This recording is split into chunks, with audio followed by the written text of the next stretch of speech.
What's up, everybody? Welcome to Podcast Now. I'm Alex, and I'm here today to talk about how Rian Johnson ruined Star Wars The Last Jedi. Now, if you're familiar with our channel, or if you've seen any of our other videos, we have a video specifically talking about why we believe Star Wars The Last Jedi is insulting to the fan base. It was a huge video, really blew up, a lot of different opinions on it, but definitely go check that video out because we had a lot to say about this movie, about The Last Jedi, and a lot of people had a lot of stuff to say as well.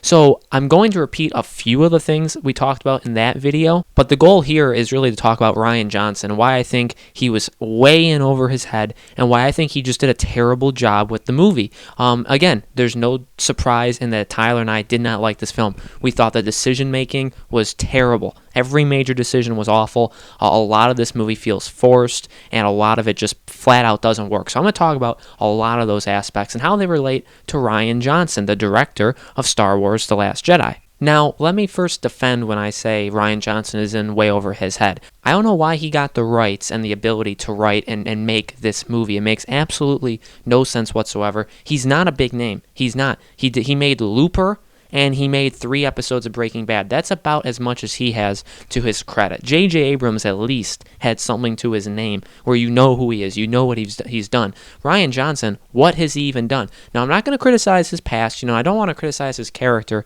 at all either, but I want to just talk about why I don't think he had a clue what he was doing, and that is very evident the more you look into this. So, again, a lot of the stuff we've already said in the past video, but many things have come out in recent interviews with Rian Johnson since the movie, and that is definitely a point in itself that I think people are missing. I think people are really missing it. The fact that he has had to continuously defend the choices he's made in this film, in all these media outlets, talking about the different aspects of the movie and defending, well, why did you do this decision? What happened with Leia? Why did you choose that? What happened with Phasma? Why did you choose that? Where are the Knights of Ren? Who's Snoke? There are so many questions being thrown at this guy, and he's had to defend himself on the stand that he built for himself, where, JJ had nowhere near as many questions asked to him. And the questions that were asked to him were questions really dealing with where is this going to go? These are really cool characters. These are cool plot lines. These are cool storylines. Where is this stuff going to go? What can you tell us about the future?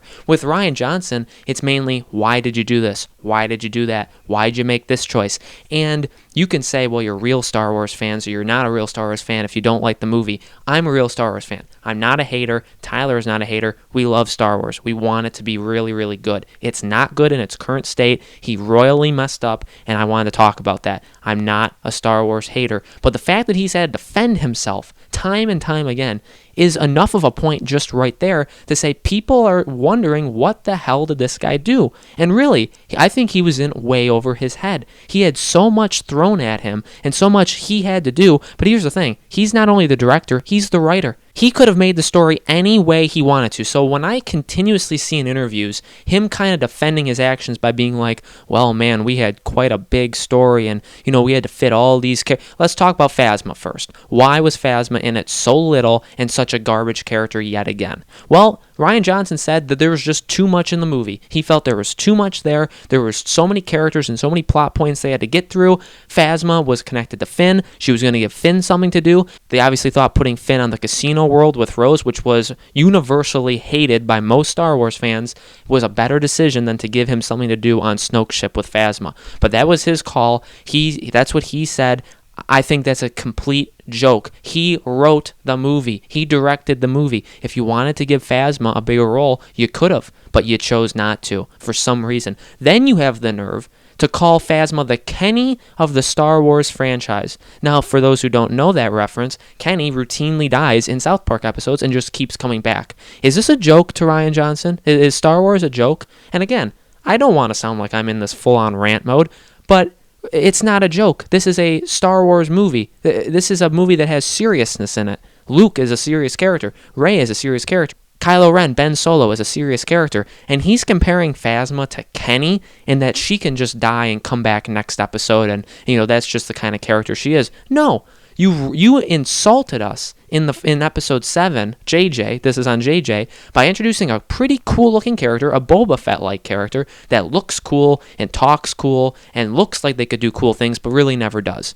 And that was a huge mistake. Now, we see Phasma in the trailers for episode 8, and we think, wow, maybe they'll actually use her right. The more and more you go through this movie, you wonder, is she even going to be in it? Did they pull our leg with that fight with Finn? And then there she is. She's in it for 30 seconds, and she dies. But yet again, maybe she doesn't die. Maybe JJ will bring her back for 9. That is a joke. That is a joke. Star Wars is not a joke. Don't compare her to Kenny from South Park. Are you like, what is this guy doing? What is this guy doing? That's just Phasma. Let's talk about some of the most recent news of the Knights of Ren. Okay, so the Knights of Ren were introduced in episode 7, and boy, did they look cool, right? They looked epic. There's this whole mystery behind them. Are they still around? Who are they? How are they founded? How powerful are they? Really cool questions JJ brings in. But here comes Rian Johnson, doesn't even include them in the movie. And then says in an interview, why didn't you include them in the movie? He says, well, the film was too packed. We had too much stuff going on. Sounds a lot like the Phasma thing. Sounds pretty familiar, right? It's a reoccurring thing. We'll hear this time and time again. Too packed. Too much stuff going on. He then said that if the Knights of Ren were in the movie, he would have used them as Snoke's elite guards, the guards that Rey and Kylo fought. But that wouldn't make sense, right? Because Kylo has a bond with them, so why would Kylo fight them? He ends that kind of statement saying he is kind of glad he didn't include the Knights of Ren, because he thinks the way that he made the movie, he would have just ended up killing them, and that wouldn't have been right by their character. Okay, so there's a couple things wrong here. Firstly, you would kill them if you put them in the movie? Are you an idiot? That's the first thing. Second thing is, again, you could have put them in the movie. You made the freaking movie. It was on you. This was your movie. And don't tell me it wasn't, because we can go into, and we will go into, his lack of communication with J.J. Abrams. This was his movie. These were his choices to tell the story and bring the story in a different direction. And yet, he feels that he didn't have, he couldn't fit the Knights of Ren. He couldn't fit Phasma in the film. And then if he put the Knights of Ren in, he would have just killed them anyway. Cool characters, cool background, pretty mysterious, but I'll just kill them if I put them in the movie. So I actually you should be thanking me that I didn't. Again, are you serious? What are you doing? You got Mark Hamill really disagreeing with who Luke Skywalker is in this film. It takes a lot of guts to make Mark Hamill mad, and that's what they did. And now, Mark Hamill backtracked, and he said on Twitter and stuff that he regrets venting or whatever, talking to the media in that way. Here's the thing, what's said is said. He said all he needed to say. Thank you, Mark. We got all we needed. We know that you don't like the way they did anything with Luke. And again, these are just add-ons. Anything that we talked about in that past video, the gotchas, all like 30 of them, those all apply. Those are all ridiculous. Why do bombs drop when there's no gravity in space? Anything in that. Rewriting Poe's character, putting Finn on the casino island, catching us off guard with that he's going to kill, he's going to sacrifice himself, but then having Rose save him. All those things. Everything we talked about also applies, but these are like the newer things that I've just discovered through reading interviews. So he messes up with Luke's character. He messes up with the most iconic character, one of the most iconic characters in movie history. He makes that guy say, "This isn't my Luke." We've all probably seen that video. "This isn't my Luke Skywalker." He wouldn't do that. Oh, but he would under the Rian Johnson world. We have Snoke. Now, Tyler and I actually made a video talking about how we still believe Snoke is Darth Plagueis, but we talked about in that he had an interview, Rian Johnson, where he name drops Darth Plagueis. But even, okay, let's say he's not Darth Plagueis. Let's throw that out. Doesn't matter. But let's talk about Snoke himself. Okay, J.J. Abrams brings in a really unique character, a character described by Rian Johnson to be more powerful than Vader and the Emperor. So he's mysterious, he's new, he's fresh, he's very powerful. Let's do something with him, right? J.J. clearly introduced him for a reason. Well, Rian Johnson decides, let's kill him. Now, I find that to be insulting. I find that to be a bad choice. But let's add on to that. We still don't even know who this guy is. They didn't bother to tell us. When we ask Rian Johnson what the reason is, he says it doesn't matter who he is. It doesn't matter the reason. Nothing matters. All that matters is that if he would have said that to Rey wouldn't have cared anyway. It wouldn't have changed her mind on anything. Again, you wrote the movie. You could have changed lines and personalities. You changed Poe's. You changed Poe's entire character on us. So don't tell me you couldn't have changed something. It's insulting that you feel that you couldn't even tell us who Snoke was in a 10-second audio clip of somebody telling us. It could have been Kylo Ren. It could have been Snoke himself. It could have been DJ. It could have been anybody. Could have told us. But he feels it wouldn't have fit. It wouldn't have been right. He wrote the script. He could have put it anywhere he wanted. That's your job, is to make it all flow. That's your whole job. And he failed. He failed miserably at his job. One of the last things I want to talk about is his talks with J.J. Abrams. And when I say talks, I mean no talks. Because he didn't talk to J.J. He didn't do anything with J.J. Abrams. Now, here's the thing. I get that they wanted everybody to kind of bring in maybe their talents, what they feel about the Star Wars universe. It was designed in this way. Originally, it was designed to have 3 different directors. But you would think that maybe Director 1 would talk to Director 2, and they would both talk to Director 3, and they'd kind of pass on, who are these characters? What makes them special? Where am I in my head? Where am I going with this plot? You don't have to go verbatim and exactly scene for scene what I'm picturing this saga to look like, or this trilogy arc.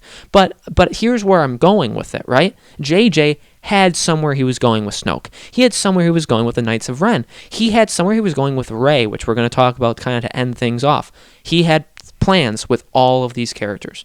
Why was there no communication? I think that falls on Rian Johnson. Why was there no communication between directors? Why does Rian Johnson not seem to have a clue what JJ was going for with any of the main mysteries of Episode 7? So much so that he's basically flying in blind and doing whatever he feels is right in Episode 8. Now that isn't necessarily on him, because he's just doing the best he can with the information he has. He was basically just like a fan going into it and being like, wow, there was a lot of great stuff in Episode 7.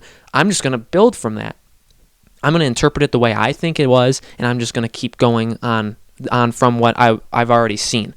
That doesn't make any sense. And I'm glad that JJ is coming back in Episode 9. Hopefully, he can wrap it all in a nice tight bow, throw Rian Johnson off a cliff, and really end this film franchise where he wanted it to kind of start, right? He had a starting point. He knew where it was going to go. For whatever reason, they didn't talk to each other. And this goes, again, into the Rey thing, into the Snoke.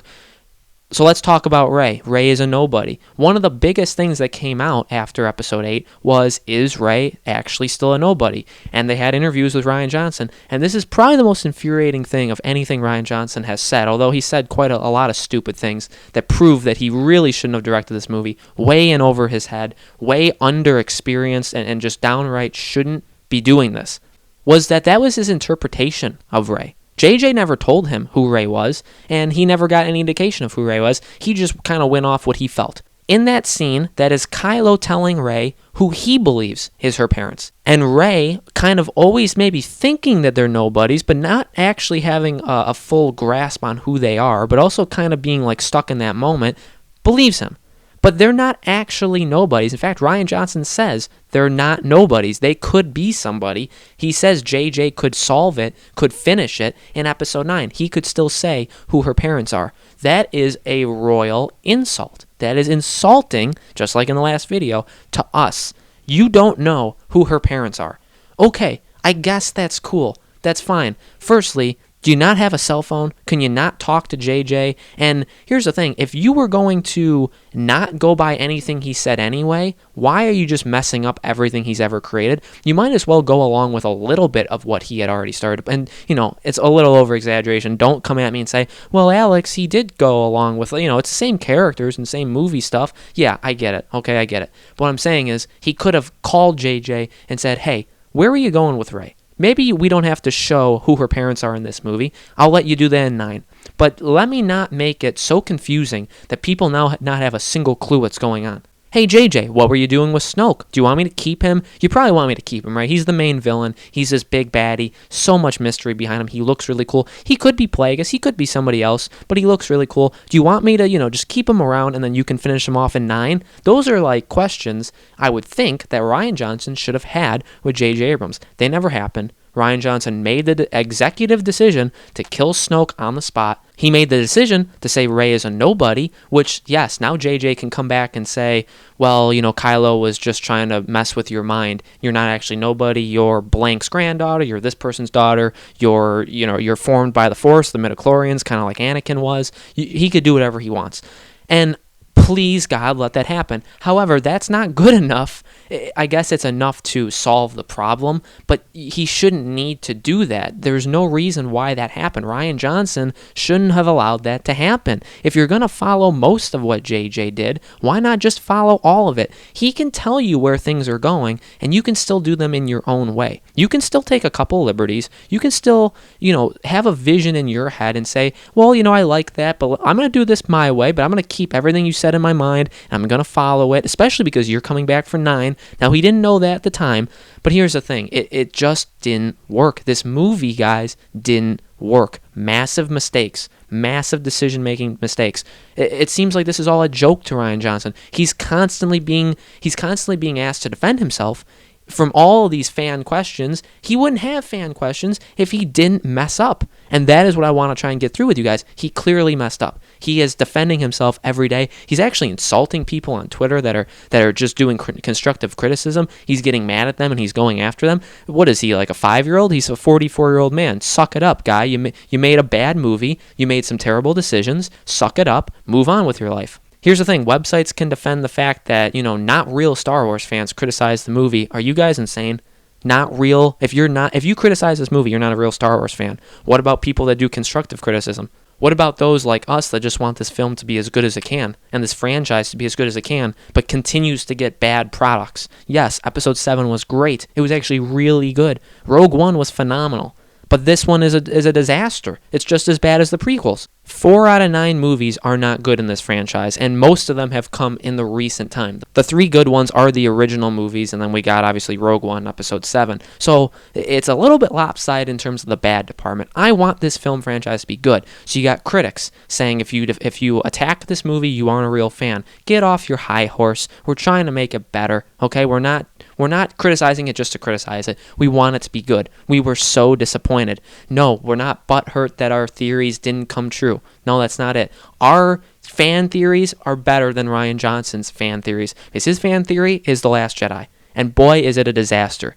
The film is a box office bomb. Don't let them tell you it's not. Yes, it did make $1.27 billion at this current time that I'm recording. 1.27, I believe, is it. Yeah, that's good. Yes, that's a high Disney marker right there. That's a pretty high amount of money. It's, one of the highest films of 2017. It's more than Pirates of the Caribbean, the franchise Tyler and I both really, really love. Yes, it made a lot of money. But when you look at its ranking amongst all the Star Wars films, it's actually almost at the very, very bottom. It's just a little bit better than Rogue One.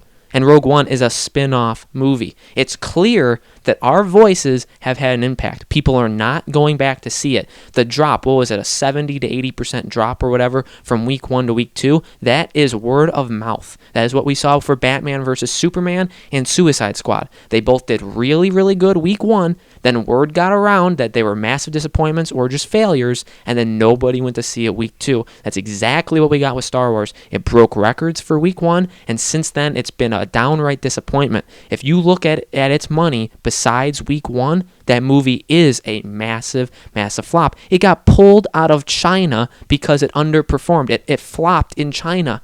A market that would watch literally anything overseas has saved the Resident Evil franchises. That's why we had so many Resident Evil movies. They will literally watch anything over there, and they didn't watch The Last Jedi. That should tell you something.